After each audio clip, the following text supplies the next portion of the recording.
Hello and welcome to my tier list for 5.56 guns and ammo for patch 0.14. We're going to be starting with the guns. After the recoil rework, these weapons have lost their unique spray patterns and the quirks in how they control their recoil. All these weapons basically follow a similar pattern now where they start initially with vertical recoil going up until they reach a peak, at which point they experience vertical and horizontal recoil kind of in a circular pattern around where the peak was. The benefit of this is that you can switch from one weapon to another and still have a reasonable expectation of how it will perform.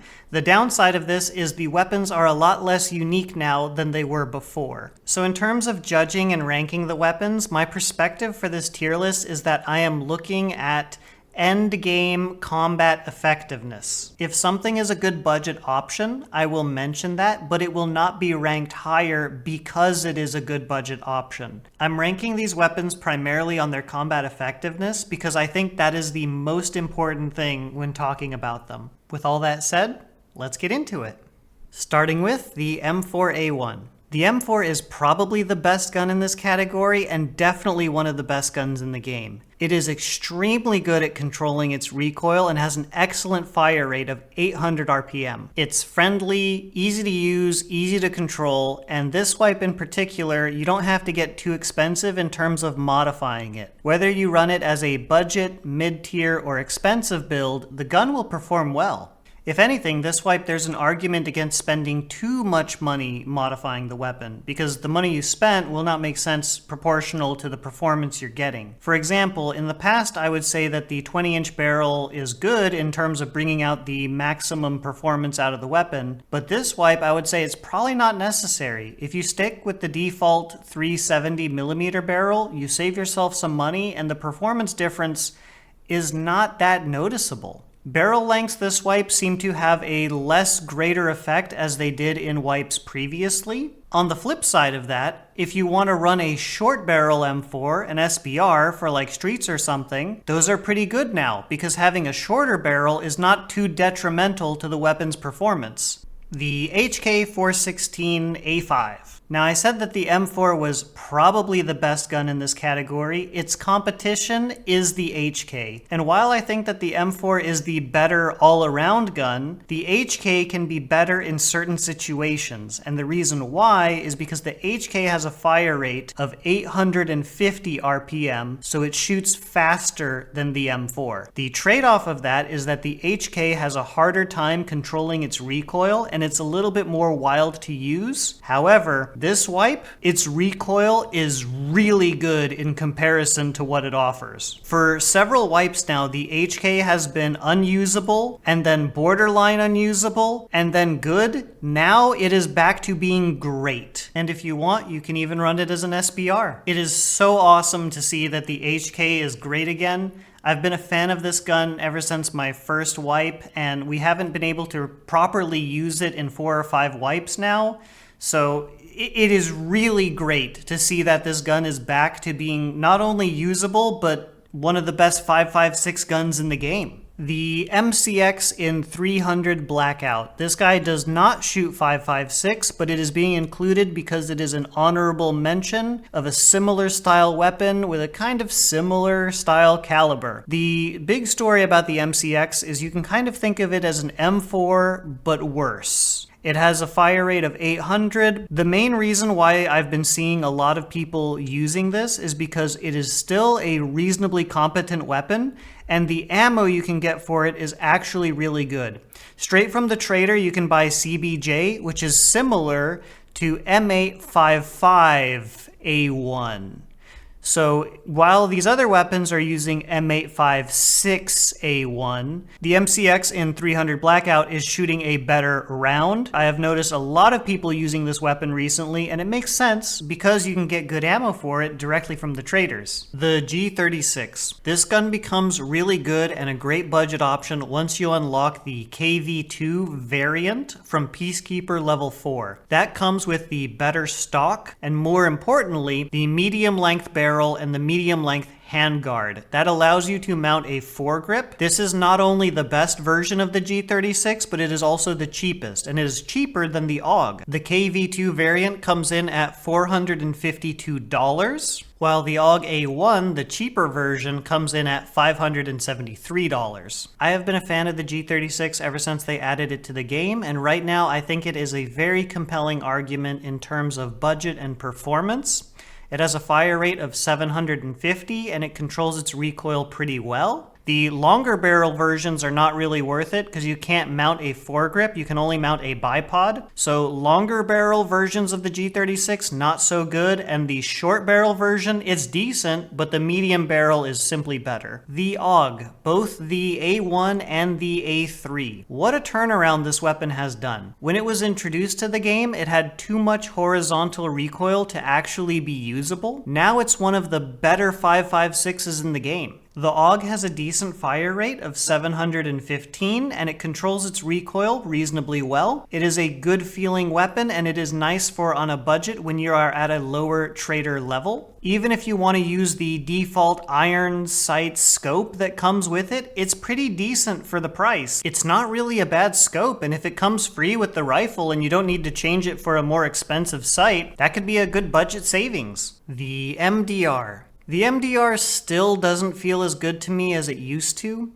It has a fire rate of 650, which is relatively low. The benefit of that normally is that it would have more accuracy and the recoil would be easier to control. However, the MDR's recoil feels worse than the AUG. So not only does it shoot slower, but the recoil is harsher and more difficult to control. Because of that, I think the MDR is a step down below the AUG. MDR, just kind of okay, could be improved if the accuracy were better. With the semi-autos in this category, the TX15 and the ADAR, it's kind of difficult to figure out where to place them, because all of the automatic weapons, if you set them to semi-auto, they function basically exactly the same as the semi-autos. So all of the weapons are ridiculously accurate in the semi-auto fire select, so it's kind of hard to decide where to place these. So in general, I've placed them here. The TX15 is maybe overpriced and a bit expensive, but it feels crisp and nice to use. It comes with a suppressor and a nice stock, so there's not much you have to do to the weapon other than put on a sight, a light, and a foregrip. TX15, it feels crisp. It's probably the nicer of the semi-autos, but you pay for that, and it's probably overpriced. The ADAR is the more budget-friendly semi-auto, and for a lot of people who aren't going to invest in modifications and such, this is probably a good way to go. The fact that it's locked to semi-auto means the level of accuracy you're going to experience is going to be very good without putting any money into modifying the weapon. The only problem is the lack of fire rate. Close ranges, this could be a problem. Medium to long ranges, you're actually you're at more of an advantage than you'd think shooting semi-auto. The ADAR feels a little bit messy, it feels a little bit sloppy, but those are acceptable when you consider the price and how inexpensive it is to purchase and lightly modify with like a suppressor and a sight. I wouldn't spend too much money into the ADAR of like modifying the handguard, the stock, the pistol grip. Not really necessary with semi-autos to modify them too much. The AK-101. This is kind of a weird one to talk about. For a while, the AK-101 was like a hidden sleeper that was really good and not a lot of people knew about it. And then people found out it was good. And now, in this most recent patch, it is not good anymore. It is not as good as it used to be. In its vertical recoil, it shoots to the left. So you need to adjust your mouse to the right in order to compensate for it going to the left.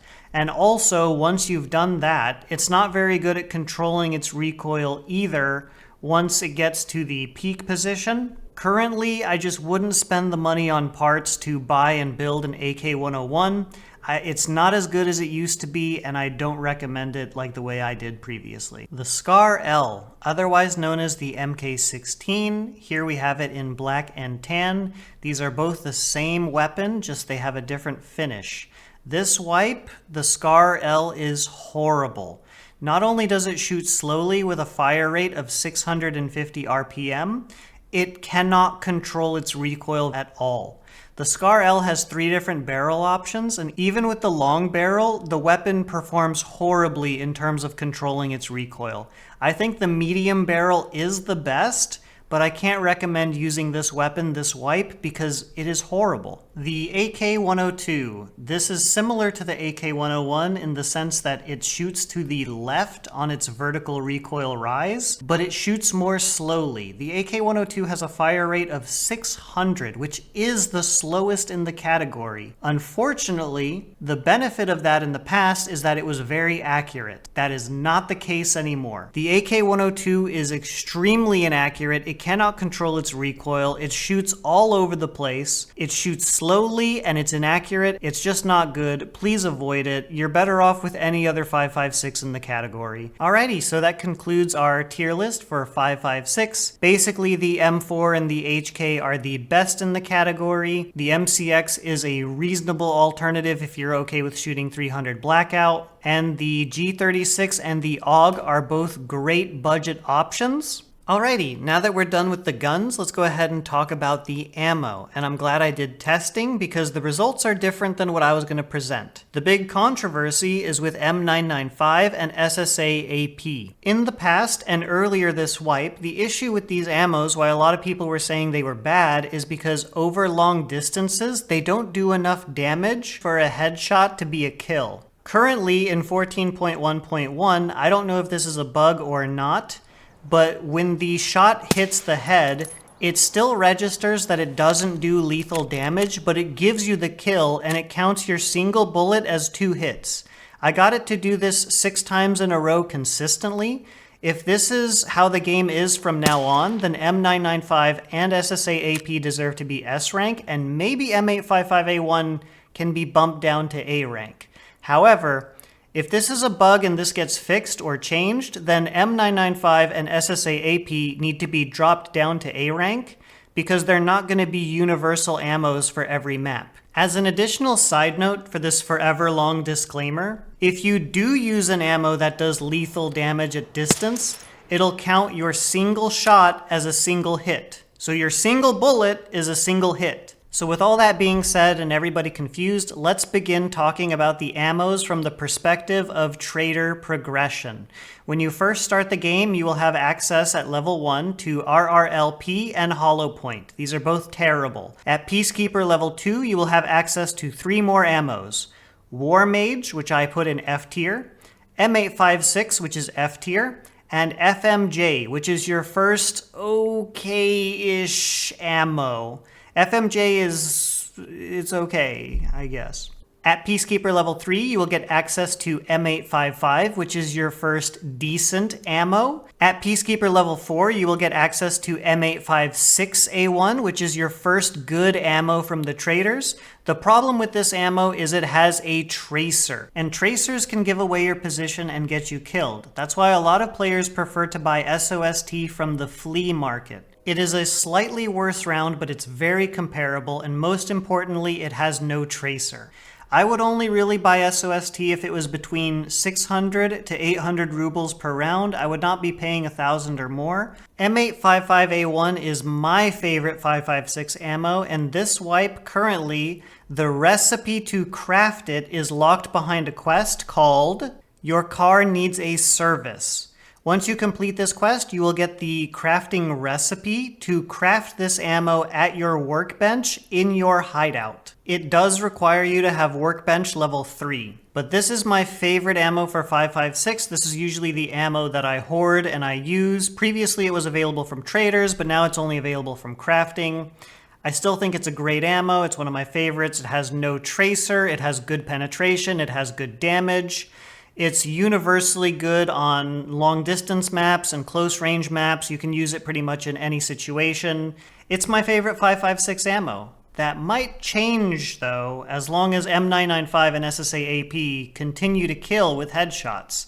These ammos are found in raid only, and they have extreme penetration, but in the past have only been really good at close range maps. Currently, like I talked about before, they are killing with headshots even though they're doing less than lethal damage. It seems like the shot is hitting the frontal part of the head hitbox, traveling through and hitting the back part of the hitbox.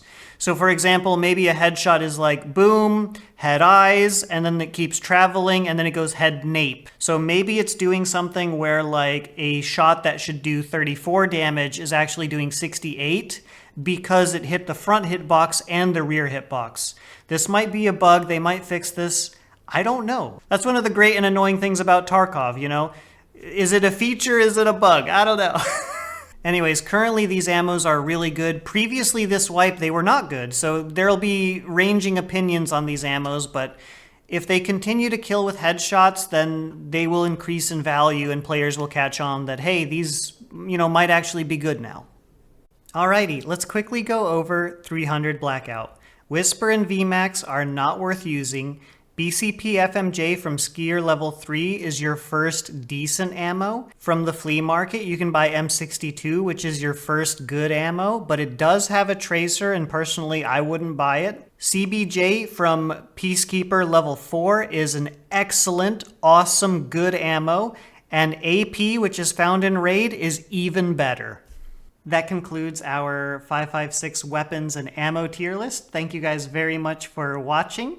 Really appreciate it. Hope you guys have some wonderful raids with lots and lots of fun, and I'll see you guys next time. Bye-bye!